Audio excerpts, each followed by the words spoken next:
everybody, and welcome back to my channel, Lighthouse Journey. I'm Allie, and today the topic is our ego. What is our ego? Why do we need it? What is it doing? And what's the overall concepts, ideas that's been going around about it? So, as many of you know, I've done a lot of research over the last several years about all things spirituality, and I've been trying to really find my way through this whole new consciousness and awareness thing. And so there's this huge thing about ego that I think everybody should know. And that is that, well, everybody has one. Especially if you think you don't have an ego, your ego is probably extra, extra large. But the ego is the I. It's the I in you that identifies yourself in the society and the I that differentiates who you are. So if I were to, let's say, just ask you a question, who are you? What would you say? Who are you? So anything that you can pretty much think of or whatever you would say is the ego because it's your identification of who you are. And it's not right or wrong, but that's just what it is. It's the ego identifying itself in this society. Because for those of you who are on your awareness journey, you at this point might realize that you are light, you are love, you are pure consciousness. And once you realize that you are consciousness, the term ego will have a very different meaning for you.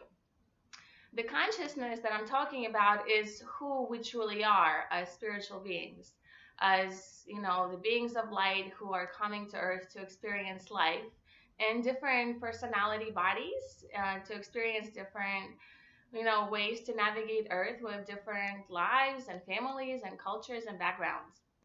So anything that follows the I is your personality, and personality that has been creating in the process of you growing up and evolving. So it's just kind of nice to focus and know that.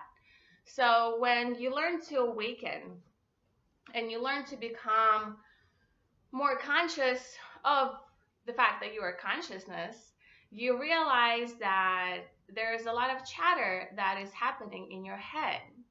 That's why it's so important to meditate, to find stillness, to bring yourself to an awareness of the voice in your head that isn't you. There's a lot of voices in your heads. I can only imagine. A lot of people always say, well, I'm having such a hard time trying to meditate, trying to find stillness. I can. There's just these like thoughts running through my head. I don't know what to do. Well, that's because you need to meditate. And anybody who I speak with, I tell everybody to sit your ass down and meditate, because honestly, there is really no way out of figuring out which voice is yours, which isn't, which is the ego, or which is, the neighbor down the street, until you realize who is listening. And the point of meditation is to come to an awareness of the fact that you, the consciousness, is inside observing and listening and experiencing. The consciousness isn't attached to anything. It's just there. The ego, however, is what attaches itself to thoughts. It's what creates all these scenarios in your head. It's what brings on judgment and negativity and its own perspective on life, when in reality, you might not always agree. But because this voice has been in your head for so long, you don't even know that it's not your voice. So I welcome you to get to know who you are on a personal, intimate level with yourself. So in the future, you can learn to catch the thoughts that aren't yours. And the point of learning about the ego is to become aware of the negativity that it brings into our lives when we are unaware of it. So we always will have the ego. There is no such term as, a lot of people say like, I have these ego death experiences, or, I got rid of my ego. No, that's just not how it works. The ego is always here. In order to have the human body experience, the ego must be present for you to have the personality of who you are. However, the point is to learn to recognize who is the ego and who is the real you, and learn to work together to create like a harmonious life where everything is in balance. Because we need the ego. A lot of times we really do. But when we learn to be aware of it, we can manage it in a way where it's not affecting our life negatively. Ego, a lot of times, wants like attention. I'm sorry, not a lot of times. Ego wants attention all the time. If ego is being ignored, or if ego is feeling scared or attacked, it's going to go into a huge, massive reaction. So, learning to quiet down your mind and the ego is going to help you in so many different ways. Let's say, for example, guys at the bar, right? Somebody said something to someone and the fight breaks out. Why does the fight break out? Because the ego of both of those individuals are so strong that they can't accept the fact to let shit go or acknowledge that, yes, man, I was wrong, I'm sorry. But, the egos overpower the mind to a point where it needs to be right, it needs to have the attention, it needs to be pampered. So ego a lot of times makes us do things that we don't necessarily like. Sometimes being mean is part of the ego. Talking about other people is ego talking because ego needs to please itself. Ego needs to know that you are the best, you are on top of the game, no one can harm you. So ego always goes in this defense mode. Defense mechanism is the ego. So anytime you have a situation where you feel yourself getting angry or getting frustrated or getting disappointed or pretty much any emotion that isn't like on the love spectrum of things, that's the ego. It's the ego trying to defend itself. So if you're getting angry for some reason, I welcome you to step aside and ask, why are you angry? What's going on? Ask yourself the questions, because I'm learning always to check in with myself and always ask, what is going on? Why am I feeling the way I am feeling? Because once you get to the bottom of how you're feeling, you can really see that it's not about anything exterior. Everything is like coming from within. So welcome yourself to start paying attention to what's going on in your life and how you treat different situations. Because I look at the whole human experience as like this. We have love, which is our soul, our consciousness, and then we have our ego, which is our personality, the I, the identity that we have here on earth. So, our soul comes from love. Our soul knows it's pure, it's light, there's nothing wrong with it. Our soul knows that you are perfect. So anything less than that is ego. So if you're judging yourself, if you're, complaining about how you look or how your life is, or you're not being nice to others, or you get angry fast, just your temper and your attitude towards life that's not of love and happiness and appreciation and kindness, that's the ego coming in. So the point here is not to get rid of one or the other, but to balance it and to become aware of both being present in your life. So you can learn to work, cohesively with your mind, with paying attention what comes through so you can learn to manage it. I have gotten to a point where I'm able to find stillness very easily in my mind.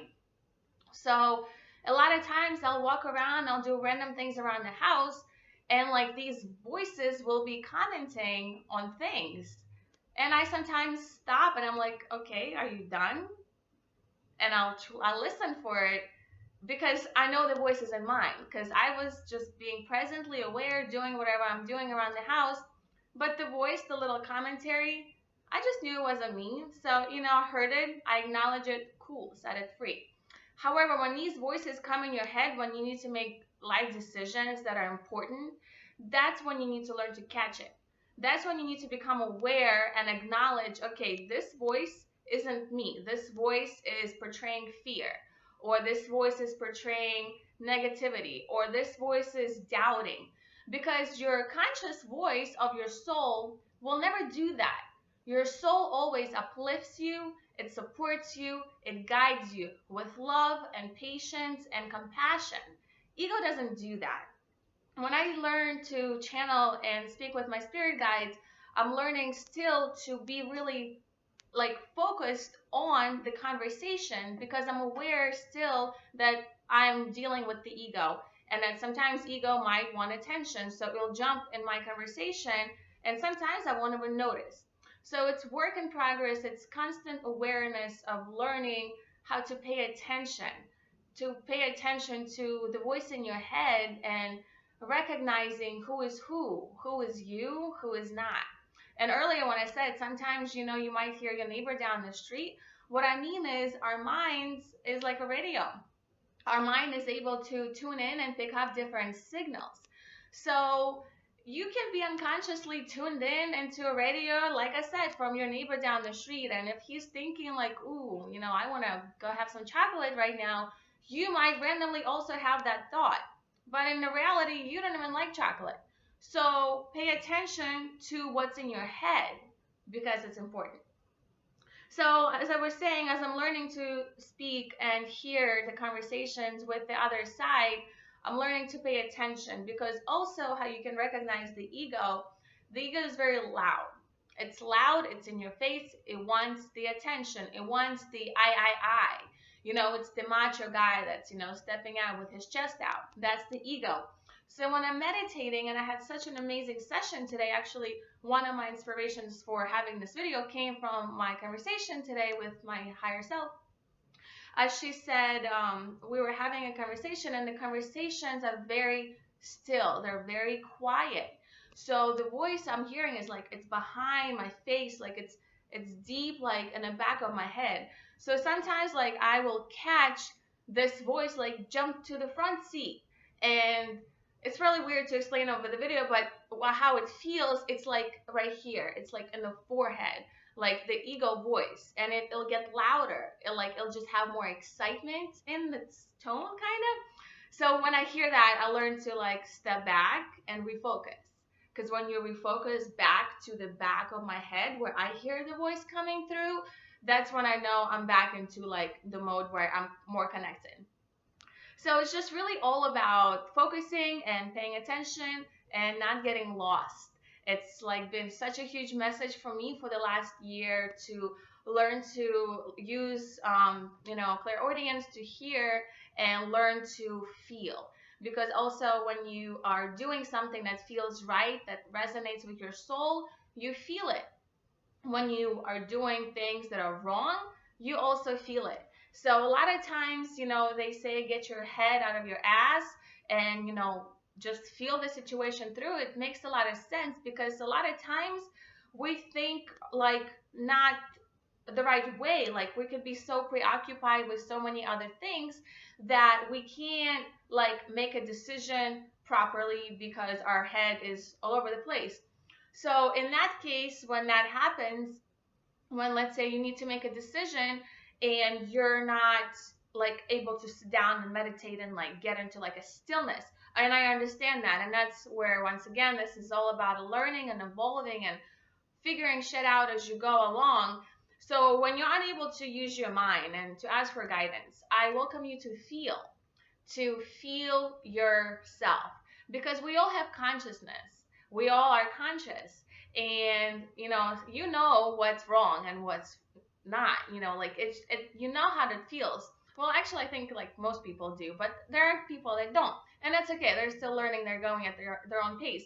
However, like your soul always knows what you need to do and how to help you, but you need to tune in. So if your mind is all over the place, it's kind of harder to tune in. So that's your number one step, is to learn to tune in through your head, through your mind, to learn to connect that way. Or if you can't do that, learn the second best thing is to feel yourself through life. Learn to once again acknowledge what feels good and what feels not so good. You can play a game. You can like ask yourself questions, simple things like, am I Allie? and like see how it feels in your body. And then ask a question to which you know the answer is wrong. Let's say like, am I 45 years old? And then like sit here and feel how it feels. So learning to get to know your body, learning to how to figure out the emotions also can be a good guidance for you in your life. So I think I'm gonna wrap it up here. I think that's quite enough. I think I can actually make a whole another video on feeling and using your emotions to connect. But the important message here is that we all have the ego. And once we realize what that ego is, we can learn to work with it. We can learn to manage it and make it part of our life that doesn't interfere with our higher purpose. Ego is always going to be here, but it's nice to tame it down a bit and find humbleness in your experience. Be kind and compassionate, beautiful soul that you really are, and don't follow what doesn't feel right. And I know you know what it is because you feel it. So I welcome you all to practice this, to be patient with yourself, to allow yourself the time to learn who you are, to learn what things are good, what things are not, and to really learn how to, swim through life and to find comfortable way to enjoy it, and way where you can feel connected to the other side, where you can always get guidance when you need to. Because guidance is always there. Your spirit guides are always there to help you. All you need to do is ask. We have free will here. And unfortunately, because of that, they can't just jump in and help out anytime. You have to ask for their help. And I'm just here to remind you of doing so. So thank you so much once again, everybody. It's just a pleasure and honor to be here with you here in the sunny Orlando. So if you enjoy my videos, I look forward to having you subscribe to my channel. Please like, comment, and share. And as always, thank you for being with me today. Take care, guys. Bye.